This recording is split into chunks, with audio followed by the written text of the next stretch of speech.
TikTok, an app with quick videos meant to entertain you. How long do you think that video was? 1 second? 2 seconds? Well, TikTok knows how long you watched it, and so do these guys, and they have to tell him. The point is, you're being tracked. Your data is being collected every time you go online. In most cases, you're giving these companies permission to do so. Your data is valuable. These companies profit off of your information, so knowing how much they are collecting can keep you safe. But how and why do organizations even collect our data, you ask? Well, the short answer is money. Online platforms collect data such as email, names, ages, gender, interests, and location data to make profiles which they then sell to advertisers. The advertisers can make targeted ads which are more likely to get them business, while the data collectors get money for selling the information. It's a win-win for everyone. But is it really? While these organizations usually have honest intentions, they don't always, and some bad actors want this data as well. Some of the most private information collected is not just contact information, but your physical location in the world as well. Nobody likes being stalked in real life, so why would you want to be stalked online? Well, if your geolocation is leaked, it means an online follower could turn into a real life one. But how can someone we don't want get their hands on the data? Glad you asked. The organizations who hold data like this are not immune to data breaches and cyber attacks.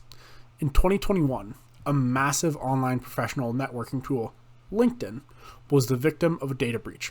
Hackers stole the information of 500 million users and sold it on the dark web.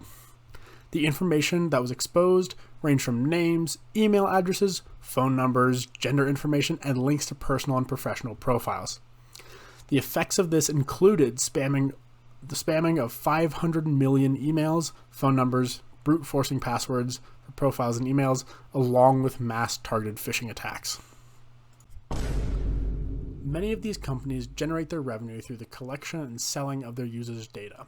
In March 2022, it was revealed that 73% of mobile app users were not aware various apps had access to their banking information.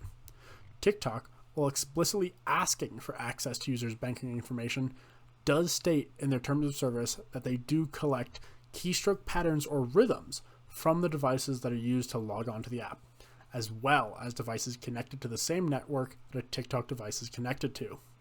This means that anything typed or tapped on your phone, even outside of TikTok, is collected. Hacker attacks take place worldwide every 39 seconds, affecting 1 in 3 Americans each year. Anyone can become a victim of a cyber attack, but by taking steps to protect yourself, you can make the success a lot lower. So, how do you protect yourself? Well, we'll start off by making your password stronger. Create a password that uses a combination of uppercase letters, lowercase letters, numbers, and symbols. A great method for this is typing in elite, which is just the practice of replacing letters with their similar number counterparts. For example, an E becomes a 3, S becomes a 5, so on and so forth. Since not every letter has a numerical counterpart, this can create a very strong alphanumerical password. Combine this with using a passphrase instead of a traditional password, and you can easily create secure and memorable passwords. Another important consideration is repeating passwords. While it can be a pain to memorize a unique password for every website or app, it does make your account significantly more secure.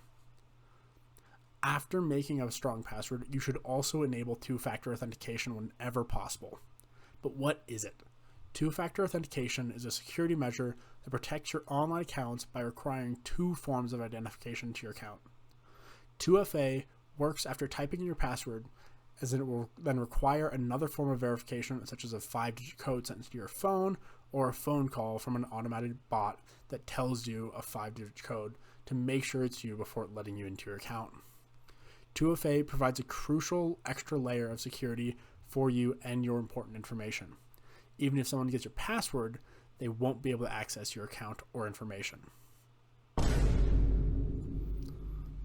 One final thing to consider before you wrap up is, what are you programming? Even if you know your way around the internet, it is important to be wary of certain code repositories that you don't fully understand. If you go around copying and pasting a piece of code that you found without properly understanding it, you may be opening both yourself and the users of your program to online vulnerabilities. Always read through code and double check the functionality so you can be confident in the security of your own project. The bottom line is that you are being watched. Everything you view, type, and send to other people is all being documented. Whether the company is providing the service or bad actors attempting to gain unauthorized access to your information, the internet is incredibly useful and also incredibly fun. But taking a few simple precautions can be enough to reasonably safeguard yourself. Using unique, strong passphrases, reading privacy policies before downloading an app, and generally being aware of who has immediate access to your profile. While some of these may be harder than others to implement, ultimately it comes down to how dedicated you are to maintaining your online privacy. Thank you for your time and stay safe.